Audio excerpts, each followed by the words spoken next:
다른 동물들과 다른 이유가 있다고 한다면 그것은 기억을 할 줄 안다라는 거죠. 기억한다라는 것입니다. 동물은 자기를 도와준 것이 누군지를 모릅니다.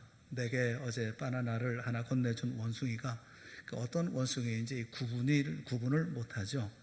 그런데 사람은 나를 누가 어떻게 도와줬는지를 기억합니다. 그리고 그를 믿고 신뢰하고 또 공동체를 만들고 사회를 구성하고 서로 도와서 문명을 일구어 갑니다. 그래서 이 기억이라고 하는 것은 인간 사회에서는 굉장히 매우 중요합니다.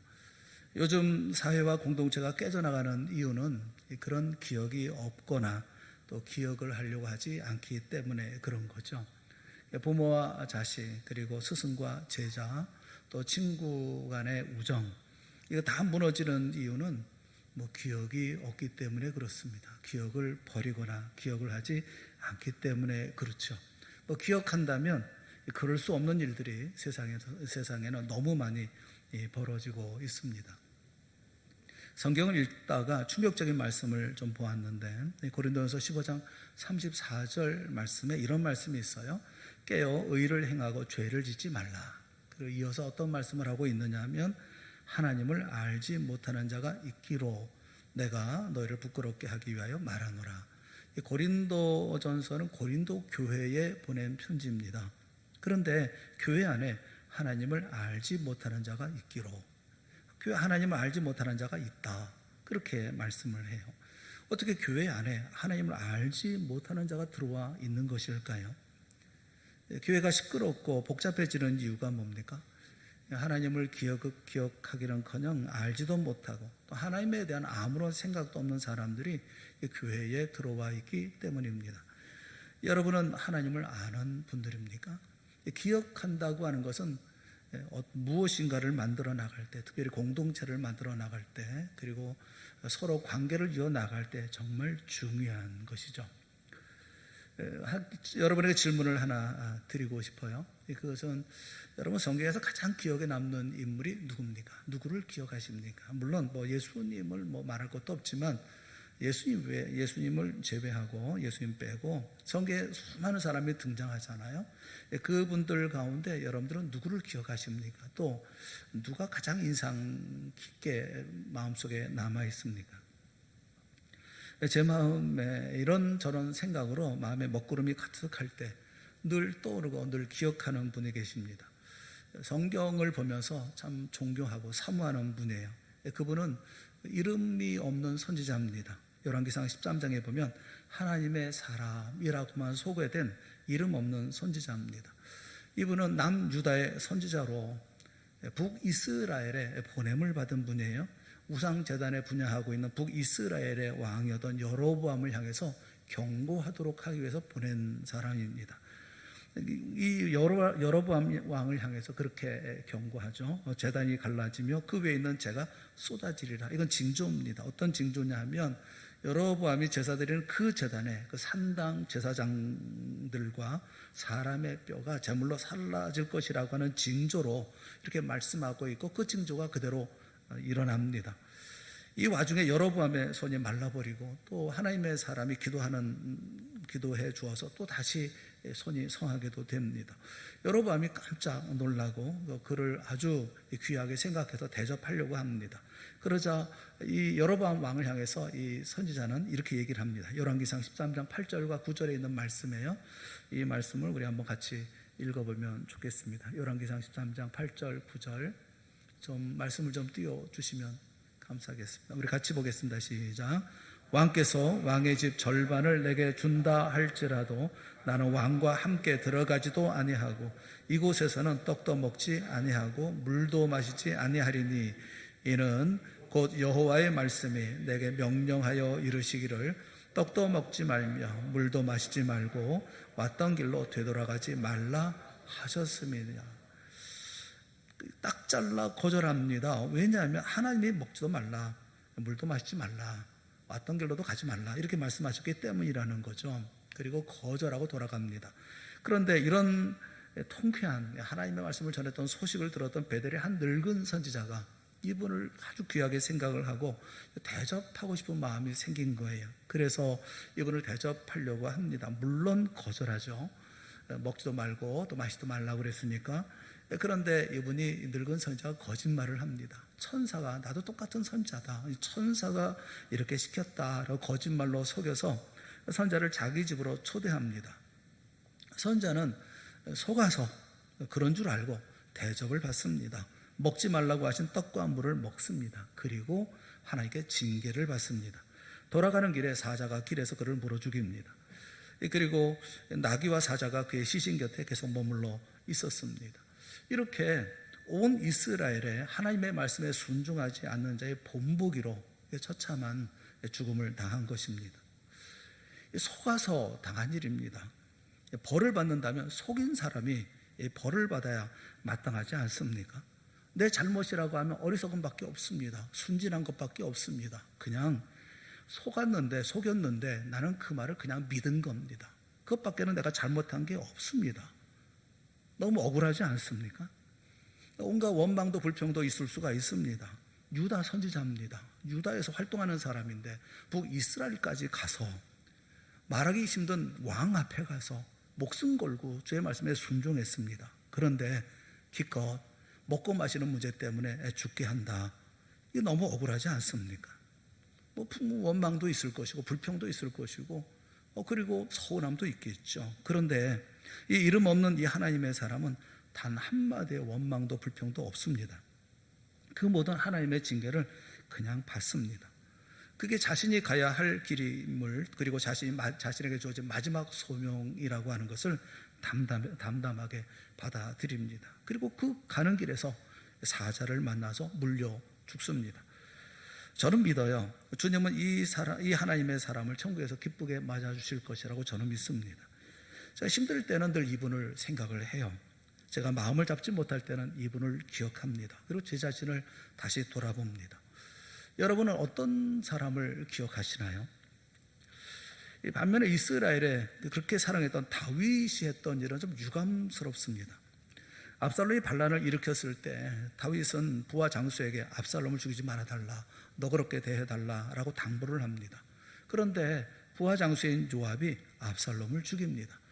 이 소식을 듣고 다윗이 통곡을 합니다. 사무엘하 18장 33절에 보면 그 통곡을 그대로 기록하고 있어요.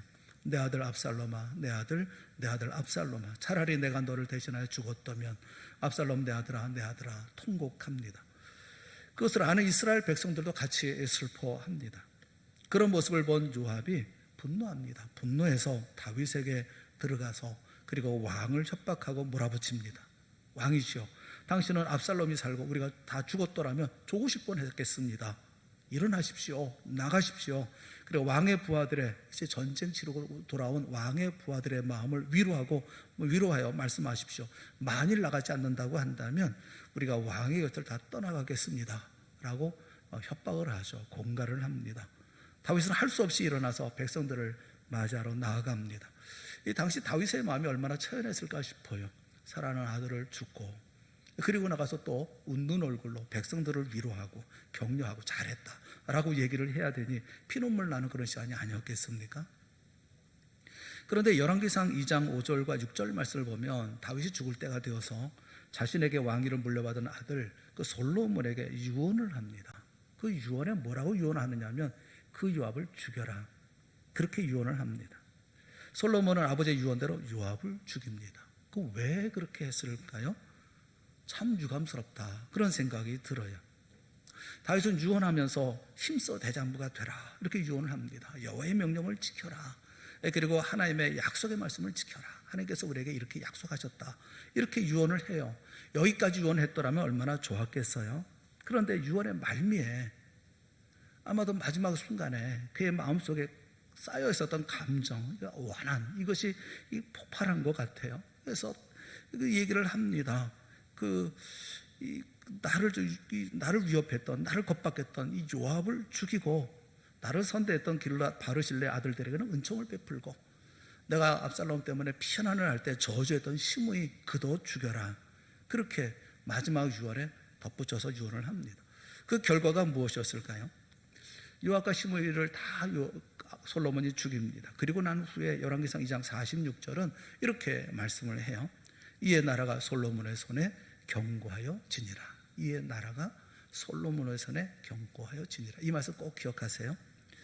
여러분, 다윗이 하나님의 성전을 짓겠다고 했을 때 하나님은 기뻐하시면서 다윗을 이스라엘의 주권자로 삼으시고 또 그 이름을 위대하게 하시고 보호하시고 또 편히 쉬겠다 약속하셨습니다. 그러면서 한 가지 약속을 덧붙여 주셨어요. 사무엘하 7장 13절 말씀에 보면 이렇게 약속을 하십니다. 내 수완이 차서 내 조상들과 함께 누울 때에 내가 내 몸에서 날 내 씨를 내 뒤에 세워 그의 나라를 견고하게 하리라. 내 씨가 이제 나라를 다스리게 될 텐데 그를 세워서 그의 나라를 내가 견고하게 하리라 라고 약속하셔요. 사랑하는 여러분, 이스라엘은 하나님이 견고하게 하시는 나라입니다. 하나님이 도와줄 나라입니다. 하나님께서 견고하시겠다고 약속하신 나라입니다. 그런데 이제 이스라엘은 더 이상 하나님이 견고하게 하는 나라가 아닙니다. 왜냐하면 솔로몬의 손에 견고하게 된 나라가 되었다라고 말씀하고 있기 때문에 그래요. 다윗은 마지막 순간에 자신의 아들 솔로몬의 악기를 망쳐버리고 말았던 것입니다. 더 이상 하나님을 의지하는 것이 아니라 이제는 정적을 죽이고 적대 세력을 괴멸시켜서 왕권을 강화시키는 솔로몬의 손에 이렇게 세력을 잡아서 이 나라를 세워나가는 이런 모습으로 다윗은 솔로몬을 이끌어 갔던 것입니다. 그렇게 세워진 하나님의 나라, 이 이스라엘은 결국 다 망하고 맙니다. 둘로 쪼개지고 또 북이스라엘, 남유다 모두가 다 망하고 말았습니다. 심히 유감스러운 일이 아닐 수가 없어요.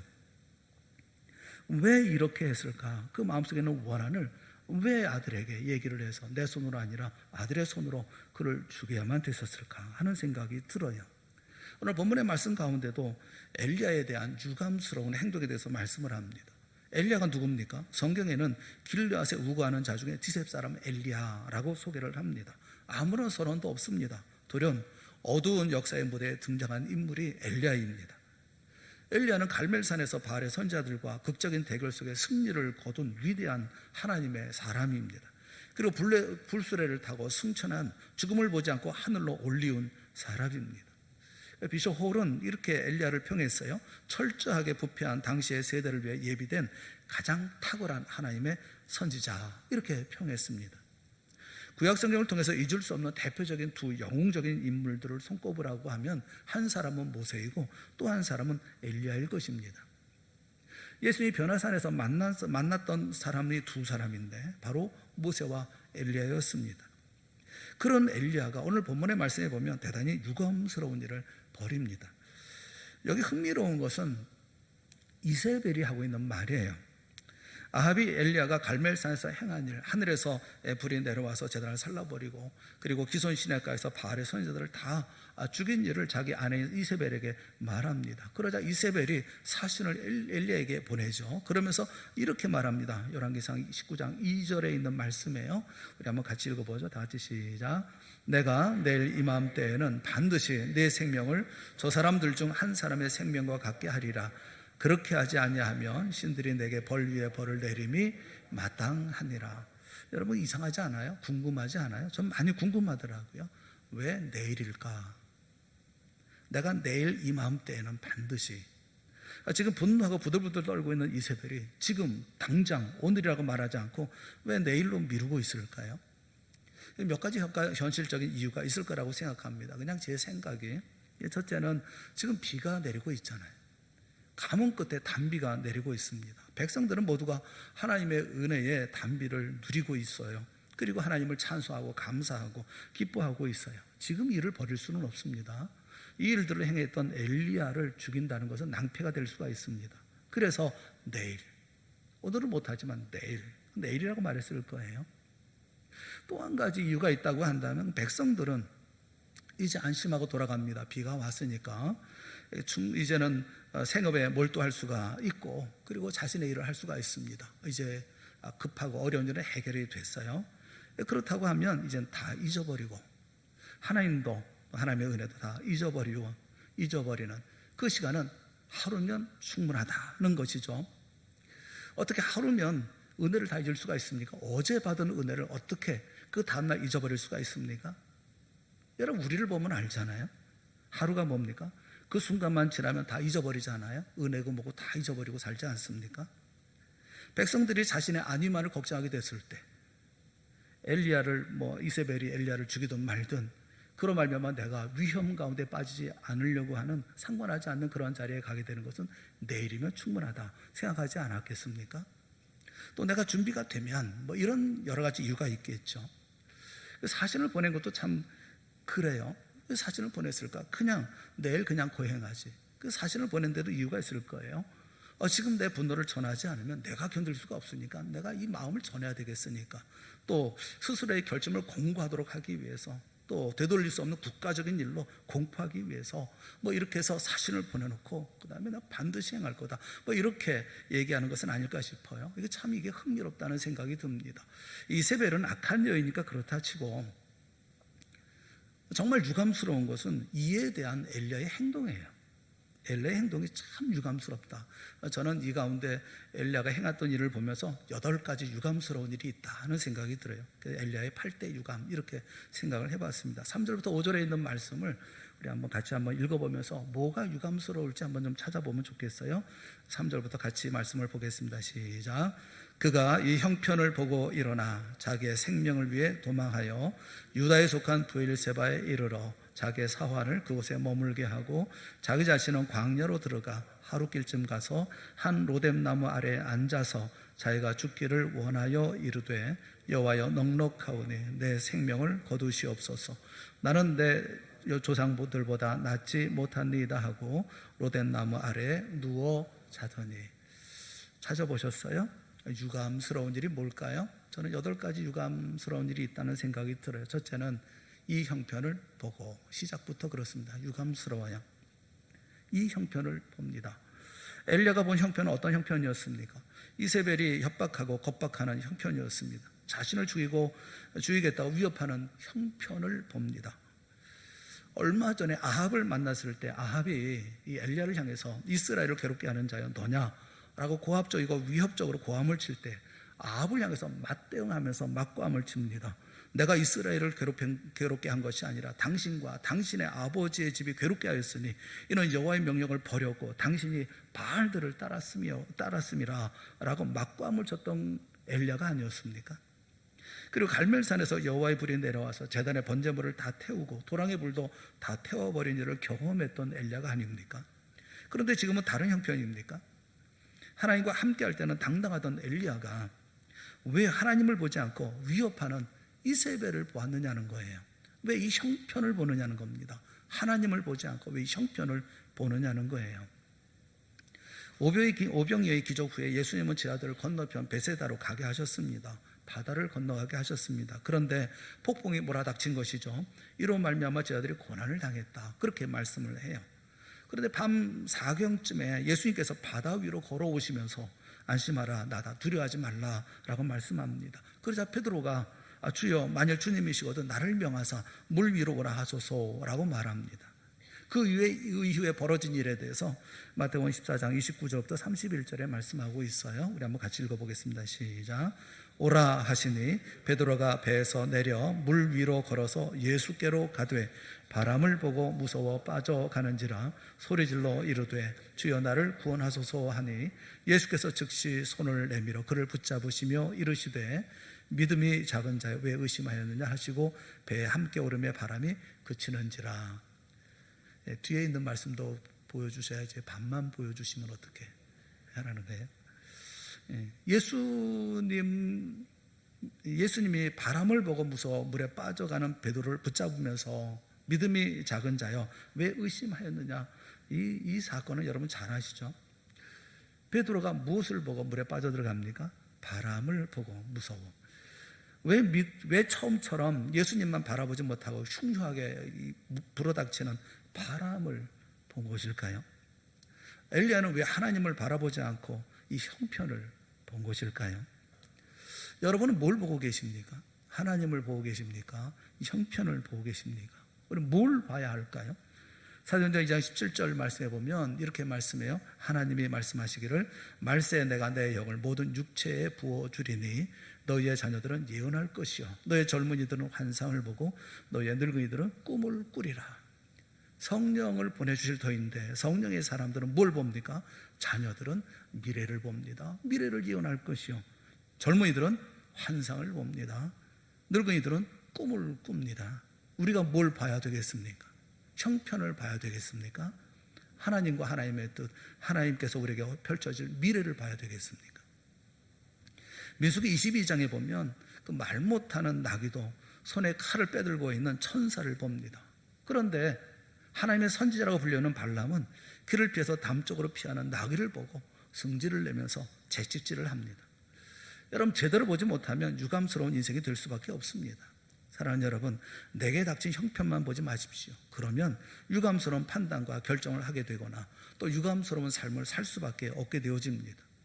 우리가 처음 봤던 주님을 끝까지 놓치지 말고 계속 바라보고 의지하는, 어제 주님만을 바라보는 우리 모두가 되시기를 주님의 이름으로 축원합니다. 유감스러운 것은 이 형편을 보고 라는 말씀이에요. 두 번째 유감스러운 것은 일어나. 왜 일어났을까 하는 거예요. 지금까지 엘리야는 한 장소에서 다른 장소로 옮길 때는, 또 어떤 일을 행해야 할 때는 항상 주님의 말씀을 기다렸습니다.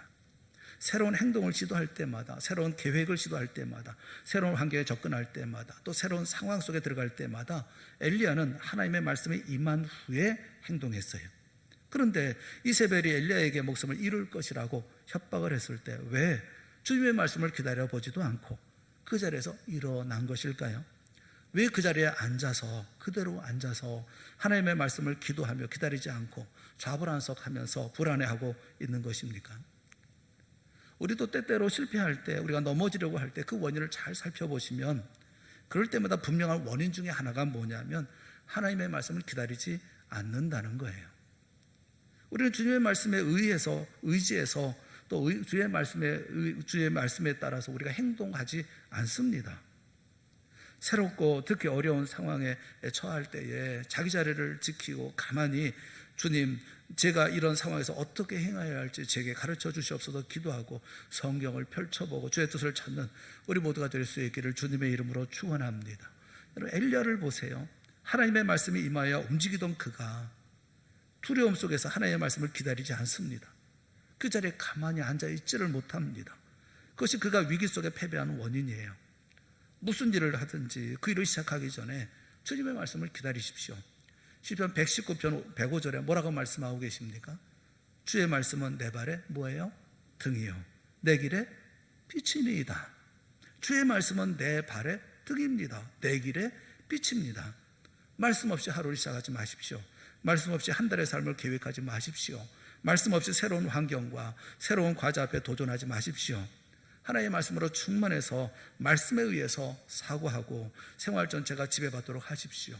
그럴 때 바른 길을 갈 수가 있는 것이죠. 두 번째 유감스러운 일은 왜 그 자리에 앉아있지 못하고 일어났을까라는 거예요. 세 번째 유감스러운 일은 자기 생명을 위해. 사랑하는 여러분, 엘리야는 언제 자기를 위해 살았던가요? 자기 생명을 위해서가 아니라 하나님의 영광을 위해가 맞을 거 아니겠습니까? 갈라디아 2장 20절에 있는 말씀을 우리 한번 같이 한번 읽어보겠습니다. 다 같이 보겠습니다. 시작. 내가 그리스도와 함께 십자가에 못 박혔나니 그런즉 이제는 내가 사는 것이 아니요 오직 내 안에 그리스도께서 사시는 것이라. 이제 내가 육체 가운데 사는 것은 나를 사랑하사 나를 위하여 자기 자신을 버리신 하나님의 아들을 믿는 믿음 안에서 사는 것이라. 아멘. 이전에는 위험에 직면했을 때마다 하나님은 말씀으로 아주 분명하게 그가 행할 바를 가르쳐 주셨어요. 아합에게 경고하는 위험한 때에도 동쪽으로 가서 요단 앞 그릿 시내가에 숨고 그 시냇물을 마셔라. 내가 까마귀들에게 명령해서 거기서 너를 먹이게 하리라 말씀하셨습니다. 그 시냇물이 말랐을 때는 시돈에 속한 그 사르밧으로 가서 거기 머물라. 내가 그 과부에게 명령해서 내게 음식을 주게 하였느니라 말씀하셨어요. 그리고 3년 반의 시간이 지난 후에 하나님이 비를 내릴 것이기 때문에 아합에게 가서 보이라 라고도 지시하셨습니다. 그런데 이세벨의 위협이 닥쳤을 때 하나님으로부터 아무런 지시도 받지 못했습니다. 하나님이 뭐라고 말씀하지 않아요. 이제는 내 힘으로, 자기 힘으로 이 사태를 수습할 수밖에 없겠다라는 생각이 들었던 겁니다. 그래서 이제 내 생명을 위해서 이제 살 길을 찾아야겠다 생각한 것이 아니었을까요?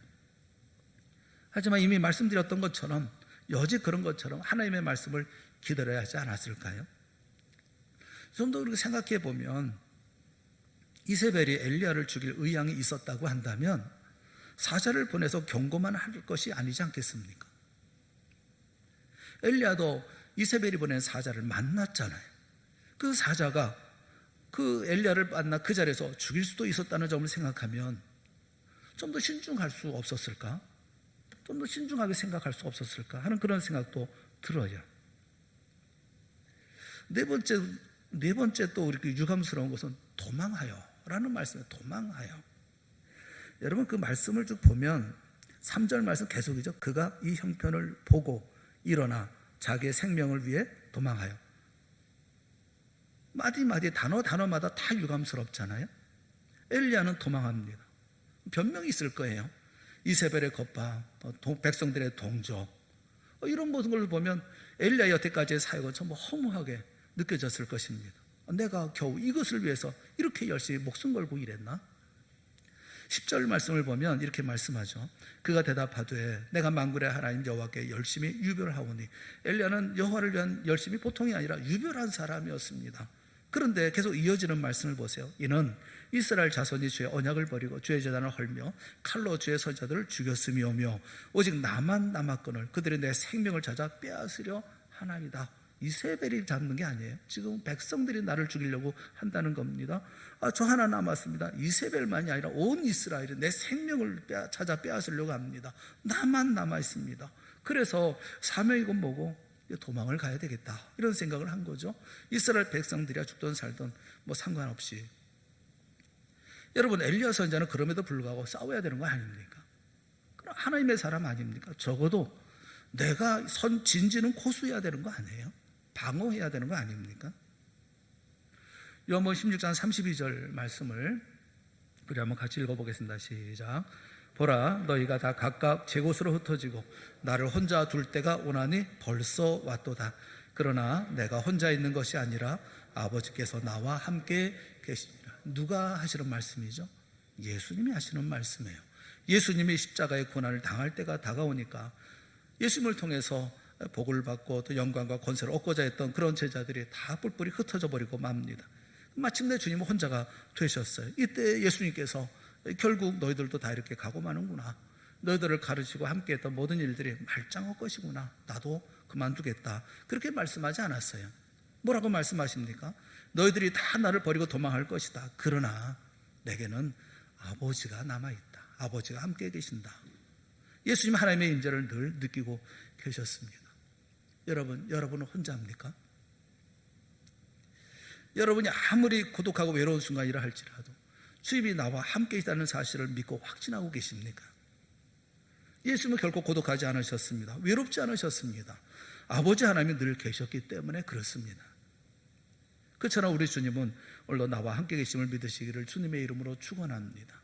우리는 고독하지 않습니다. 우리는 외로운 길을 가지 않습니다. 우리는 쓸쓸하게 삶을 살지 않습니다. 주님이 나와 함께 계시기 때문에 그렇습니다. 영원토록 나와 함께 계실 것이기 때문에 그렇습니다.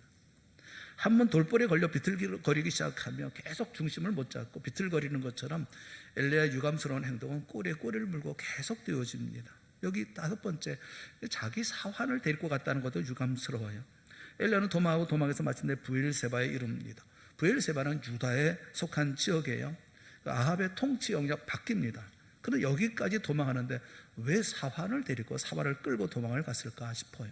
이 사환이라고 하는 나르라고 하는 이 말은 소년, 청년, 어린 사람이죠. 종 이런 뜻을 가지고 있어요. 이건 나의 종이죠. 엘리야의 종이었습니다. 종이라고 하더라도 그 사원을 내 것이라고 생각했을까요? 그도 내 한 영혼 아닙니까? 그렇다고 한다면 저 혼자 도망할 일이지 사원까지 끌고 도망할 일입니까? 그에게 하나님의 사람, 선지자, 하나님의 선지자, 놀라운 역사에 이런 선지자의 도망하는 모습을 꼭 보여줘야만 했었습니까? 참 유감스럽다 그런 생각이 들고요. 또 광야로 들어갔다는 것도 못마땅해요. 이스라엘에서 브엘세바까지 150km를 걸어서 왔습니다. 그런데 하루 길을 더 걸어서 광야로 들어갑니다. 이때는 너무나 지쳐서 거의 기진한 상태였습니다. 갈멜산에서 많은 힘을 소모하고 바알의 선지자들을 처형하고 비를 위해 간절히 간구하고 또 이스라엘까지 거의 30km를 달려갔습니다. 그리고 150km를 걷고 하룻길을 더불어 광야로 들어간 것입니다. 광야로 들어가서 기도하겠다고 들어가는 것이겠습니까? 죽고 싶은 거예요, 그냥. 또 여호와께 넉넉하오니 라는 기도도 유감스러워요. 로덴나무 아래서 하나님께 간구합니다. 여호와여, 넉넉하오니 지금 내 생명을 거두시옵소서. 나는 충분히 일했고 또 고통도 겪었습니다. 그러니 이제 그냥 놓아주십시오. 저는 이제 이 세상에 있지 않게 하여 주시옵소서. 자기를 자학하고 자기를 멸시합니다. 나는 내 조상들보다 낫지 못합니다. 자신의 약함과 무능력함을 호소합니다. 주님은 내게 큰 기대를 거시겠지만 저는 그만한 인물이 못 됩니다. 나는 아무것도 아닙니다. 그리고 누워 잡니다. 잠이 옵니까? 지금은 기도해야 될 때가 아니겠습니까? 그런데 잠이 옵니다. 잠이 듭니다. 왜 그렇습니까? 지쳤기 때문에 그렇습니다. 지쳐도 너무 지쳤습니다. 지쳐서 자신도 모르게 그냥 깊은 잠에 빠져 들어가고 만 것입니다. 그런 모습을 보면 그냥 불쌍합니다. 안타깝고 그냥 처량스럽고 불쌍합니다. 뭐가 잘못된 걸까요? 뭐가 엘리야를 이곳까지 이르게 했던 걸까요? 첫 단추를 잘못 꿰죠. 첫 단추를 잘못 꿰서요.